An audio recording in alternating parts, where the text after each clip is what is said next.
Good morning friends, मैं मनोज कुमार आपके अपने यूट्यूब चैनल आगाज फाउंडेशन क्लासेज में आप सभी का स्वागत करता हूं। और मैं आपको बताना चाहूंगा कि आज से मैं डेली एक 20 क्वेश्चंस की टेस्ट सीरीज लेके आ रहा हूं, जिसके अंदर डेली आपको साइंस के मोस्ट इम्पोर्टेंट जो मोस्ट एक्सपेक्टेड क्वेश्चंस हैं, जो सभी एग्जाम के लिए, चाहे वो नेवी, एयरफोर्स, आर्मी या एसएससी, एचएसएससी, जहां पर भी जनरल साइंस के क्वेश्चन आते हैं, उन सभी के लिए मोस्ट एक्सपेक्टेड क्वेश्चंस की एक टेस्ट सीरीज मैं यहाँ पर बनाने जा रहा हूं, जिसमें डेली यहाँ पर एक पेपर यहाँ पर मैं आपको सोल्व करवाऊंगा और एक आपको वीडियो के डिस्क्रिप्शन में लिंक मिलेगा, जहां से आप खुद प्रैक्टिस कर सकते हैं और वहीं से उनके आंसर सबमिट कर सकते हैं। और आप इनके जो वीडियो है, इनमें साथ साथ आप जो कमेंट हैं, कमेंट के अंदर इनके आंसर कमेंट कर सकते हैं। तो आज के लिए पहली टेस्ट सीरीज मैं आपके सामने लेके आ रहा हूं, जिसका फर्स्ट पर्सन है, जो अभी आपको स्क्रीन पर दिखाई देगा। और वो क्वेश्चन है, सूर्य से निकलने वाली खतरनाक अल्ट्रावायलेट किरणों को पृथ्वी में जाने से कौन रोकता है। क्वेश्चन मैं एक बार फिर रिपीट कर रहा हूं। सूर्य से निकलने वाली खतरनाक अल्ट्रावायलेट किरणों को पृथ्वी में जाने से कौन रोकता है। और यहां पर ऑप्शन दिए हुए हैं, एग्जोस्फियर, ओजोन परत, चुंबकीय मंडल और इनमें से कोई नहीं। ऑप्शंस क्या हैं? एग्जोस्फियर, ओजोन परत, चुंबकीय मंडल और इनमें से कोई नहीं। तो यहां पर देखिए, आप सभी को पता है कि इसका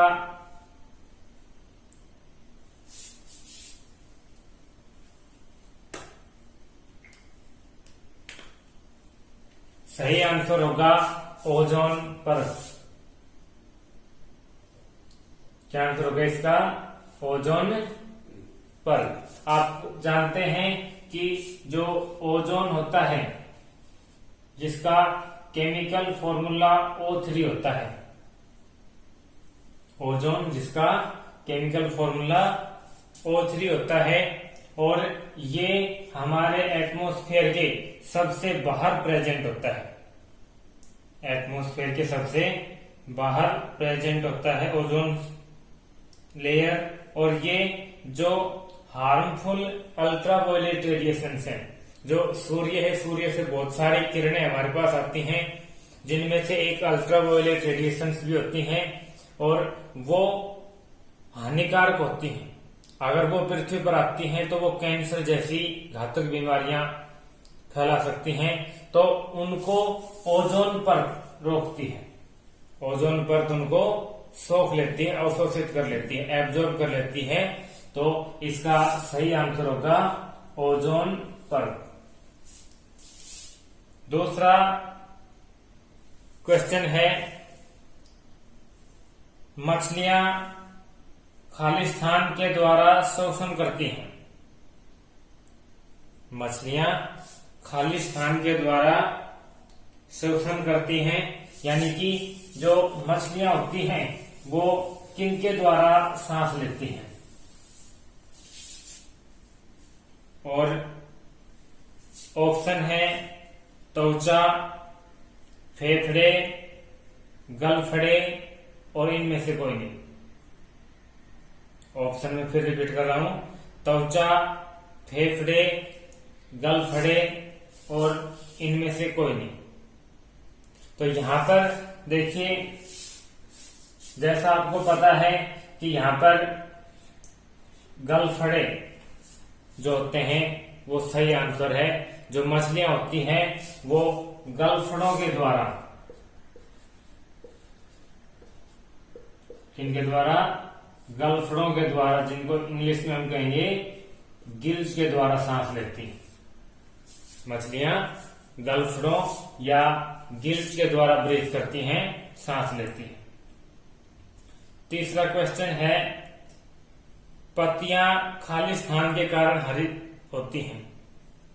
जो पौधों की पत्तियां होती हैं, लीव्स होते हैं, वो किन के कारण, उनमें ऐसा क्या प्रेजेंट होता है जिसके कारण वो ग्रीन होती हैं, हरी होती हैं।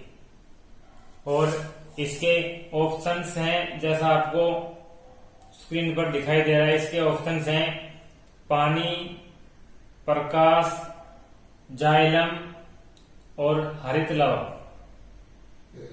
ऑप्शंस क्या क्या हैं? पानी, प्रकाश, जाइलम और हरित लवक। तो यहां पर सही उत्तर होगा हरित लवक। क्या होगा? हरित लवक। जो हरित लवक होता है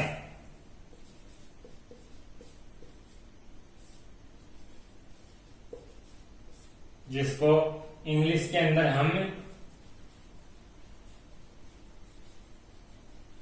क्लोरोफिल बोलते हैं, तो इस क्लोरोफिल या हरित लवक के कारण पत्तियों का रंग ग्रीन होता है।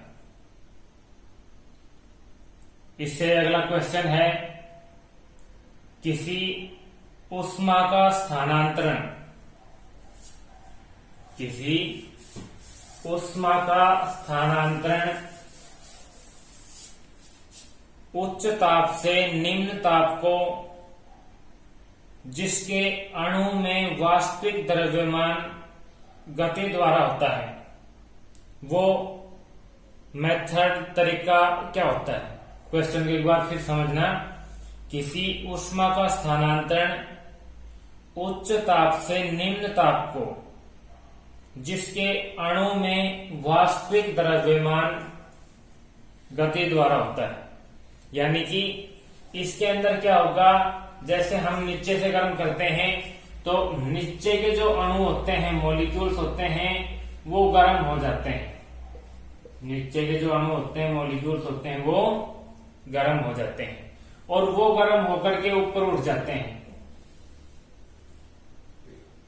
और ऊपर से जो ठंडे अणु होते हैं, मॉलिक्यूल्स होते हैं, वो इनका स्थान लेने के लिए नीचे आ जाते हैं। जो नीचे से गर्म मॉलिक्यूल्स हैं वो तो ऊपर चले जाते हैं और ऊपर से जो ठंडे मॉलिक्यूल्स हैं वो नीचे आ जाते हैं। और इसके अंदर ऑप्शंस हैं विकिरण, संचालन, संवहन और इनमें से कोई नहीं।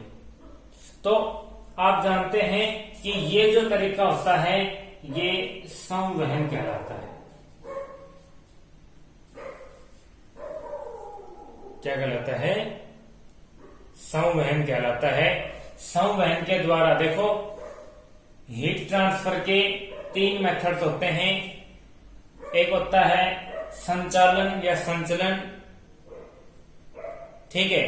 दूसरा होता है रेडिएशन, विकिरण, और तीसरा होता है संवहन, कंडक्शन। तो यहां पर सही आंसर होगा संवहन या कंडक्शन। इससे अगला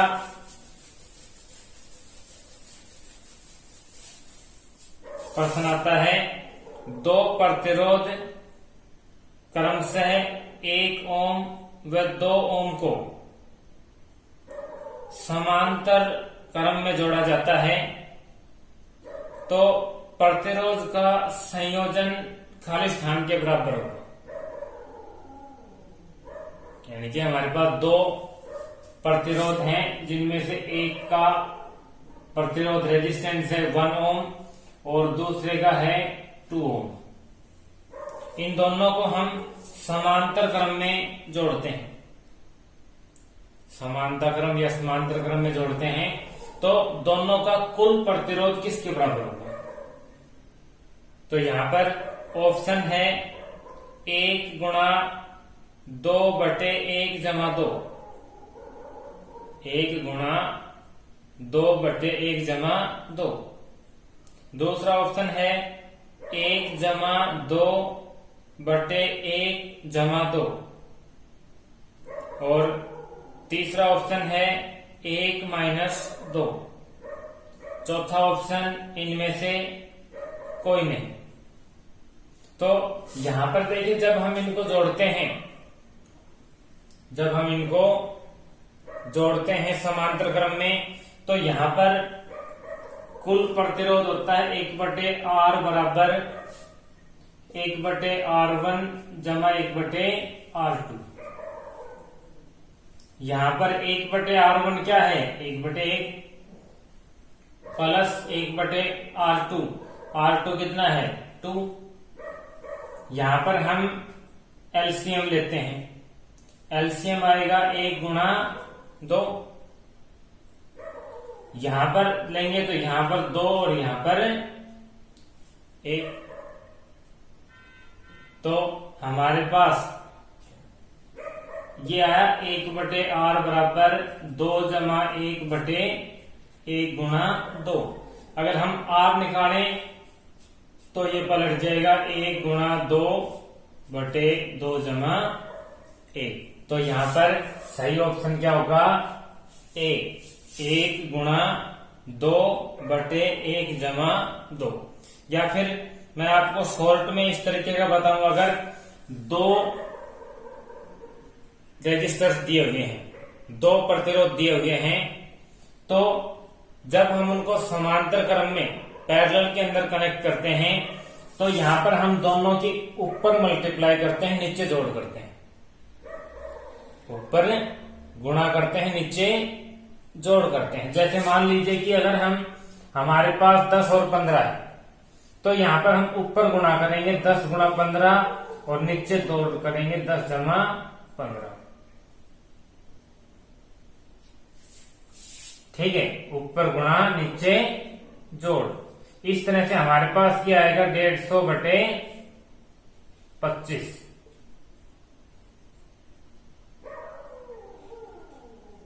और ये कितना आएगा?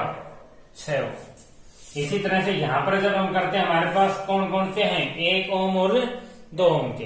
तो ऊपर हम दोनों की गुणा कर देते हैं, 1 गुणा 2, और नीचे जोड़ कर देते हैं 1 जमा 2। तो ये इसका सही ऑप्शन होगा 1।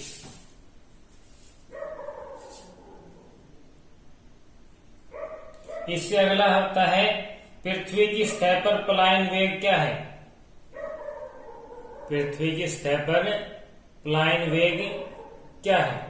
ऑप्शन यहां पर है, पहला है 11.2 किलोमीटर प्रति सेकंड, दूसरा है 12.2 किलोमीटर प्रति सेकंड, तीसरा है 16 किलोमीटर प्रति सेकंड, और चौथा है इनमें से कोई नहीं। तो यहां पर जैसा आप जानते हैं कि ऑप्शन होगा 11.2 किलोमीटर प्रति सेकंड।